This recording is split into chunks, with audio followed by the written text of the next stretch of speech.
Hello student, welcome to my channel master classes. My name is Talib और आप देख रहे हो मास्टर क्लासेस यूट्यूब चैनल। आज हम कक्षा 10 गणित अध्याय 1 वास्तविक संख्याएं प्रश्नावली 1.3 का क्वेश्चन लगाने वाले हैं, जो कि पहला क्वेश्चन है, सिद्ध कीजिए कि √5 एक अप्रमेय संख्या है। याद रखिए, ये वाला जो क्वेश्चन है ना, बहुत इंपॉर्टेंट है। एग्जाम के पॉइंट ऑफ व्यू से ये वाला जो क्वेश्चन है वो बहुत ही इंपॉर्टेंट है। √5 एक अप्रमेय संख्या है, √3 एक अप्रमेय संख्या है, √2 एक अप्रमेय संख्या है। ऐसे बहुत सारे क्वेश्चंस बन सकते हैं। रूट में कोई संख्या दी जाएगी और कहा जाएगा इसको सिद्ध कीजिए कि ये अप्रमेय है।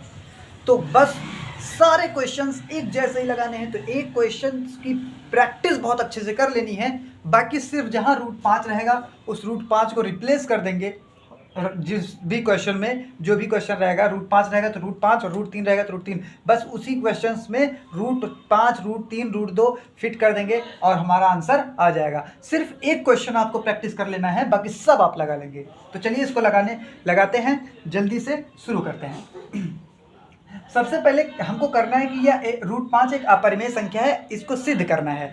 तो हम मान लेंगे कि ये, इसका उल्टा मानेंगे कि ये एक परिमेय संख्या है। तो माना, जैसे मैं लगा रहा हूं एकदम फिक्स, ऐसे आपको एग्जाम में लिखना है और ऐसे ही आप प्रैक्टिस कीजिए बहुत अच्छे से। थोड़ा सा क्वेश्चन लंबा है, लंबे में आता है क्वेश्चन, ये लॉन्ग में आ जाएगा अगर आएगा तो यार आप इसको प्रैक्टिस कर लीजिए बहुत अच्छे से। 2-3 बार कर लेना, बहुत ईजी लगेगा आपको। पहली बार आप देखोगे तो लगेगा बहुत ही बड़ा है, लेकिन आसान में मैं बहुत अच्छे से समझाऊंगा और ईजी वे में आपको याद कर लेना है इसकी लैंग्वेज को। माना √5 एक परिमेय संख्या है। अपरिमेय करना है सिद्ध ना, तो हम परिमेय मानेंगे। तो कुछ ऐसी स्थितियां आएंगी, गलत सलत जो आने लगेगा तो हम कह देंगे ये हमने जो माना है वो गलत मान लिया है। ठीक है, माना तो पहले तो मान लेंगे कि ये एक परिमेय संख्या है। अभी समझ में आ जाएगा मैं क्या कह रहा हूँ। परिमेय संख्या है, मान लिया हमने, ये हल कर रहा हूँ मैं। ऐसे ही आपको एग्जाम में लिखना है और एकदम याद रख लीजिए, इंपॉर्टेंट बहुत है। इस जैसा कोई ना कोई क्वेश्चन जरूर आएगा सिद्ध करने के लिए कि √5 √3 √2 √11 ये सब अपरिमेय संख्या है। ठीक है, तो माना √5 एक परिमेय संख्या है। तो आप जानते हो कि परिमेय संख्याओं को P/Q के रूप में लिख सकते हैं। तो √5 को हम लिख सकते हैं किसमें? P/Q के रूप में, जहां पर Q बराबर, यहां बगल में लिख देंगे, जहां Q जो है वो 0 नहीं होना चाहिए, ये बराबर नहीं होना चाहिए। इसका मतलब होता है नहीं, बराबर नहीं। इंग्लिश में बोले तो not equal to, Q not equal to 0 होना चाहिए। ठीक है, और एक बात कि P और Q जो संख्याएं हैं, P व Q सहअभाज्य संख्याएं हैं। सहअभाज्य, अभी ये बहुत ही इंपॉर्टेंट लाइन लिखी है मैंने, सहअभाज्य संख्या है। एक क्वेश्चन ये आप अच्छे से सीख लीजिए, बाकी सब आप लगा लेंगे। सहअभाज्य है, ये सहअभाज्य का क्या चक्कर है, इस पर मैं थोड़ा सा टाइम देना चाहूंगा समझाने के लिए आपको, क्योंकि ये बहुत इंपॉर्टेंट चीज है। नहीं बताने को तो मैं जल्दी से बता दूं, लेकिन आपको समझना आना चाहिए। सहअभाज्य का मतलब है कोई भी चीज कॉमन नहीं आ रही उसमें से, उसका मतलब है HCF 1 है उसका। जैसे मैं 5 लिखूं और मैं 3 लिखूं, तो 5 का HCF क्या आएगा? 5 और 3 का HCF क्या आएगा? तो 5 को मैं ऐसे लिख सकता हूँ, 1 × 5 मतलब 1 × 5, 1 × 5 5, वही हुआ। 3 को भी मैं ऐसे लिख सकता हूँ, तो इसका HCF कितना है? 1। एक HCF तो सबका ही होता है। तो हम HCF, इसका मतलब कुछ भी नहीं आना चाहिए उसका, एक के अलावा और कुछ नहीं आना चाहिए। कॉमन में उसके गुणनखंड में एक के अलावा और कुछ नहीं आना चाहिए। इसी का कहने का मतलब है सहअभाज्य है। तो ये बात अभी याद रखना, अभी लास्ट क्वेश्चन के अंत में आपको समझ में आएगी ये बात मैं क्या कह रहा हूँ कि P व Q सहअभाज्य है। इसका मतलब उसका HCF 1 है, उसमें और कुछ 1 के अलावा कुछ और कॉमन नहीं आ रहा है। बात समझ में, याद रखना इस बात को कि 1 के अलावा कुछ और कॉमन नहीं आ रहा। अब चलो क्वेश्चन आगे बढ़ाते हैं। Q को इधर लो, Q = P और √5 को नीचे दे दो कि भैया √5 यहाँ आ गया। लो, अब कर दो इसका वर्ग माने स्क्वायर, वर्ग करने पर तो Q² बराबर P का स्क्वायर और बटे √5 का स्क्वायर क्या होगा, देखो कुछ लोगों को नहीं आता होगा, बाकी तुम लोग पता हो, कुछ लोग पता ही होगा। √5 का स्क्वायर क्या होगा, √5 गुणे √5, तो 5 हम 25, अंडर में 25 और 25 का अंडर रूट निकालते तो 5, मतलब कुल मिला के इसका आंसर आएगा, इसका स्क्वायर करने पर 5 आएगा। ठीक है, बात समझ में आई होगी। जिसको नहीं समझ में रहा था उसके लिए ये था, बाकी तो समझ में आ रहा होगा आपको। आइए आगे बढ़ाते हैं इसको। यहाँ पे हम कुछ बातें लिखेंगे। क्या लिखेंगे कि हमने क्यों, अगर कोई सहभाज्य होता है तो वो पूर्णांक ही होता है, तो पी व क्यू पूर्णांक ही माना है हमने। ठीक है, सहभाज्य जो भी चीज होता है वो पूर्णांक ही होता है। तो यहाँ ऐसे ही लिखना है आपको एग्जाम में, क्यू एक पूर्णांक है, यहाँ क्यू एक पूर्णांक है, तो इसलिए क्यू स्क्वायर पूर्णांक होगा, इसलिए क्यू स्क्वायर भी क्या होगा, पूर्णांक होगा। ये थ्योरेटिकल क्वेश्चन है, बहुत ज़्यादा थ्योरी है इसमें, लेकिन आप इसको प्रैक्टिस कीजिए, लगाइए और समझिए बात को। थोड़ा सा कठिन लगेगा आपको, लेकिन 2-3 क्वेश्चन लगाएंगे, एक ही जैसा सब है तो लगाएंगे तो आ जाएगा। मुझे पता है, मैं बार बार इसी पे जोर दे रहा हूँ कि आपको समझना है इसको, बहुत इंपॉर्टेंट है ना, इसलिए क्यू स्क्वायर भी एक पूर्णांक होगा। तो जब इधर वाली कोई संख्या पूर्णांक है तो उधर वाली जितनी भी चीज़ें हैं वो भी तो पूर्णांक होगी। तो पी स्क्वायर बटे 5, इसलिए पी स्क्वायर बटे 5, ये इसलिए का निशान है, भी पूर्णांक होगा, भी पूर्णांक होगा। अब मैं ऐसा क्यों कह रहा हूं, क्योंकि मैंने कह दिया कि क्यू स्क्वायर पूर्णांक है, इधर वाला पूर्णांक है, तो जितनी भी चीजें उधर है वो भी पूर्णांक होगी, तो ये भी एक पूर्णांक होगा। ये पूर्णांक कब होगा, तो पी स्क्वायर भी क्या होगा, पूर्णांक होगा, पी स्क्वायर भी पूर्णांक होगा, पी स्क्वायर भी पूर्णांक होगा, है ना, पी स्क्वायर भी क्या होगा, पूर्णांक होगा। और यहाँ पे पी जो है वो देखो पी स्क्वायर क्या है, 5 से भाज्य है।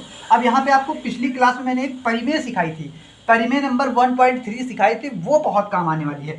पी स्क्वायर बटे 5, ये जो पी स्क्वायर है वो 5 से भाज्य होगा तभी तो पूर्णांक होगा। तो पी स्क्वायर 5 से विभाज्य है, या फिर खाली लिख दो भाज्य है, मतलब भाज्य है। अब इसका क्या मतलब है, जरा एक बार मैं थोड़ा सा समझा देता हूँ कि जब p 5 से इसमें भाग करेंगे तो कोई ना कोई पूर्णांक आएगा, तभी तो ये लिखा है कि पूर्णांक है, इससे भाग करेंगे इसमें तो कोई पूर्णांक आएगा। वही है कि पी स्क्वायर 5 से भाज्य है तभी पूर्णांक आएगा। और जब पी स्क्वायर भाज्य है तो मैंने बताया था आपको पिछली प्रमेय में कि कोई संख्या का वर्ग अगर किसी संख्या से भाज्य होता है तो स्क्वायर ना भी लगाएं तब भी वो भाज्य होता है। तो स्क्वायर ना लगाएं तो क्या बचेगा, पी, तो पी भी 5 से भाज्य होना चाहिए। ये बात समझ में आई ना आपको, परिमेय सिखाई थी हमने, 2-4 मिनट की वीडियो डालकर परिमेय बहुत अच्छे से समझाई थी। देखो यही कहा था ना, पी स्क्वायर अगर 5 से भाज्य है तो स्क्वायर ना भी लगाएं तब भी 5 से भाज्य ही होगा, यही समझाया था मैंने। ठीक है, तो P भी क्या होगा, 5 से भाज्य होगा, P भी 5 से भाज्य होगा, P भी 5 से भाज्य होगा, P भी 5 से भाज्य होगा। इसको इक्वेशन नंबर 1 मान लेता हूँ, मतलब समीकरण नंबर 1 मान लिया मैंने। अब अगर 5 से भाज्य है तो मान लेता हूँ कि 5 से भाग करने पर कुछ आया होगा, तो उसको मैं K1 मान लेता हूँ। जब P में 5 से भाग किया गया तो मान लेता हूं कि K1 आया। क्या आया, K1 आया। तो P बराबर क्या आया होगा, 5K1, 5 को इधर भी दिया ना तो इधर गुणा हो गया, क्या है 5K1, इक्वेशन नंबर 2 मान लिया इसको। और मैं इस इक्वेशन नंबर P बराबर 5K1, तो P के जगह पे मैं 5K1 इस वाले में रख दे रहा हूं। तो समीकरण 1 में मान रखने पर, ये सब समझ में आता होगा आपको, समीकरण में मान रखना। समीकरण 1 में P का मान रखने पर रखते हैं, क्यू स्क्वायर बराबर पी स्क्वायर, मतलब P तो हमने 5K1 माना है, तो 5K1, 5 का भी स्क्वायर करना है, K1 का भी स्क्वायर, क्योंकि P के जगह पे 5K1 आना चाहिए। तो 5 का स्क्वायर हो जाएगा और K1 का भी स्क्वायर, और नीचे एक 5 और है, तो मैं थोड़ा सा एक यहाँ पे चलो अच्छा लिख ही देता हूँ। क्यू स्क्वायर बराबर, देखो एक 5 से एक 5 कट जाएगा, केवल क्या बचेगा, 5K1 स्क्वायर, 5K1 स्क्वायर बचेगा। अब मैं इधर का इरेज करने चल रहा हूँ, क्या करने चल रहा हूँ, इरेज। ये इक्वेशन मुझे काम का है, इसलिए मैंने इसको इक्वेशन नंबर 2 डाला है। तो अब मैं इसको साइड में यहाँ पे लिख देता हूँ कि P बराबर क्या आया है हमारे पास, 5K1, यही आया है इक्वेशन नंबर 2। ओके, और ये वाला भी इक्वेशन आपको याद रखना है, हो सकता है काम आ जाए, तो मैं मिटा देता हूँ। ये इक्वेशन अगर काम आएगा तो ठीक है, वरना नहीं आएगा तो कोई बात नहीं, लेकिन मैं मिटा दे रहा हूँ। ठीक है, याद रखना आप इस इक्वेशन को। आप स्क्रीनशॉट ले लिए होंगे, मेरे साथ उतारते चल रहे होंगे आप। ठीक है, अब इसके आगे यहाँ पर, इसके आगे यहाँ पे चलते हैं। लिखो, यहाँ से मैं K1 की वैल्यू निकालता हूँ। K1 square is equals to Q square बटे 5। अभी जो बातें मैंने लिखी थी, अब वही बात K1 के लिए लिखते हैं। ठीक है, वही बात अभी आपको समझ में आ जाएगा, थोड़ा सा इंतजार कीजिए, 2-3 बार प्रैक्टिस करेंगे तो आपको आ जाएगा। सारे क्वेश्चन इसी जैसे हैं। ठीक है, बहुत ही सिस्टमेटिक लिखा रहा हूँ, चाहूँ तो मैं एक आध स्टेप मिस भी कर सकता हूँ, लेकिन मैं कुछ मिस नहीं कर रहा हूँ, आपको एकदम अच्छे से लिखा रहा हूँ ताकि आपको आ जाए। वीडियो ये वाला थोड़ा सा लंबा हो जाएगा भले, क्योंकि ये क्वेश्चन जो है बहुत इंपॉर्टेंट है और लंबा है, और ये बड़े मार्क्स में आएगा। अब यही वही बात इसके लिए लिखते हैं जो अभी हमने क्यों के लिए लिखा था। यहाँ K1 यहाँ बगल में लिख देना ना, K1 कोई पूर्णांक ही आया होगा ना, तो वही K1 एक पूर्णांक है। तो यहाँ पे चाहे तो आप साइड में यहाँ पे लिख देना, यहाँ पे कि K1 एक पूर्णांक, K1 पूर्णांक है। K1 क्या है, पूर्णांक है। K1 क्या है, पूर्णांक है। तो K1 कोई पूर्णांक है, तो K1 बराबर, K1 यहाँ पे लिख दें, K1 चूंकि K1 एक पूर्णांक है, इसलिए K स्क्वायर, K1 स्क्वायर भी क्या होगा, पूर्णांक होगा। कोई संख्या पूर्णांक होती है तो उसका स्क्वायर करने पर भी पूर्णांक ही आता है। जैसे 5 है तो 5 एक पूर्णांक है, इसका स्क्वायर कर देंगे तो 25 आ जाएगा। 25 भी तो कोई पूर्णांक ही होगा, वही तो है, वही कह रहा हूँ, वही कहने का मतलब है। तो अब इधर वाला को, इधर वाला क्या है, पूर्णांक है, तो इधर वाला पूरा भी पूर्णांक होगा। तो इसलिए क्या होगा कि क्यू स्क्वायर बटे 5 भी पूर्णांक होना चाहिए, पूर्णांक होगा, पूर्णांक होगा ही होगा। ओके, आइए थोड़ा सा और आगे बढ़ाते हैं। अब यहाँ पे हम कहेंगे कि क्यू स्क्वायर, देखो पूर्णांक कब आएगा, पूर्णांक है तो लेकिन कब आएगा, जब 5 से हम इसको डिवाइड करें तो कोई संख्या, कोई पूर्णांक मिलेगा। तो इसका मतलब ये क्यू स्क्वायर 5 से भाज्य है, तो क्यू स्क्वायर 5 से भाज्य है, भाज्य है। क्यू स्क्वायर 5 से भाज्य है, तो स्क्वायर हटाने के बाद भी, पर में याद है ना, स्क्वायर हटाने के बाद भी वो संख्या भाज्य होती है। तो क्यू भी 5 से भाज्य होगा। अब आप कह रहे हो कि मनगढ़ंत कहानियां बना के लिखा रहे, नहीं लिखा रहे हैं, क्योंकि ऐसा ही लिखाया जाता है, क्योंकि ऐसा ही करना है इस क्वेश्चन को, और कोई तरीका भी तो नहीं है, ऐसे ही तो करेंगे। आइए आगे बढ़ाते हैं, थोड़ा सा मिटाते हैं, इधर वाला मिटा दे क्या, इक्वेशन मैंने वहाँ लिख ही लिया है, और थोड़ा सा और सॉल्व कर लेते हैं कि क्यू, अब कह रहे हैं कि क्यू भी 5 से भाज्य है, तो इसका मतलब क्यू में जब भाग करेंगे कोई चीज़, अगर क्यू में हम 5 से भाग कर रहे हैं तो कुछ मिल रहा होगा, कोई पूर्णांक, उसको से दैट मान लेता हूँ कि K2 मिल रहा है। क्या मिल रहा है, K2 मिल रहा है। बात समझ में आई, K2 मिल रहा है। अब यहाँ से मुझे मिल रहा है, यहाँ यहीं पे लिखते हैं, यहाँ पे लिखना, चलो यहाँ से मुझे मिल रहा है कि Q बराबर 5 को इधर भेज दें, 5 K2, इसको इक्वेशन नंबर 3 बोल देता हूँ, इक्वेशन नंबर 3। अब मेरी बात बहुत गौर से सुनना, ये वाला इक्वेशन देखो Q बराबर 5 K2, ये वाला इक्वेशन देखो P बराबर 5 K1। इन दोनों को देखकर तुमको क्या लग रहा है, मैं एकदम बगल बगल इस इक्वेशन को लिख देता हूँ ताकि आपको सहज समझ में आए। मैं इसको मिटा देता हूँ, उतार लिया होगा आपने, स्क्रीनशॉट ले लिया होगा।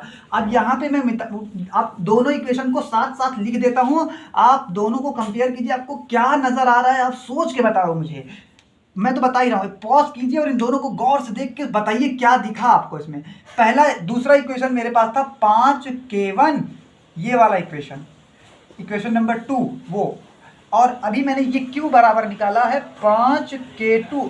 इन दोनों को देखकर आपको क्या फील आ रहा है मुझे कमेंट में बताना, और वीडियो को रोक के सोचो पहले, फिर मेरी बात सुनना, मैं क्या बताने चल रहा हूँ उसमें। देखो ध्यान से, मैंने कहा था, इसको गौर से घूर घूर के देखो, क्या कहा था कि ये जो ये P और Q क्या है, सह अभाज्य है। सह अभाज्य का मतलब उसमें से कुछ भी कॉमन नहीं आ रहा होगा, मतलब उन दोनों के गुणनखंडों में एक कॉमन होगा, यानी कि उसका HCF 1 होना चाहिए। और हमने देखा कि P के गुणनखंड में भी 5 है, Q के गुणनखंड में भी 5 है, दोनों के गुणनखंड में क्या है 5, तो इसका HCF तो 5 कॉमन आ रहा है। इसमें तो 5 जो है वो 5 जो इसका गुणनखंड है 5 दोनों में उभयनिष्ठ है। तो इसका मतलब जो हमने माना था पूर्व कल्पना कि वो जो सह अभाज्य है वो सह अभाज्य नहीं था, हमने मान लिया था। इसका मतलब समीकरण 2 व 3 से स्पष्ट है, स्पष्ट है 5 P और व Q, 5 जो है P व Q का उभयनिष्ठ गुणनखंड है, उभयनिष्ठ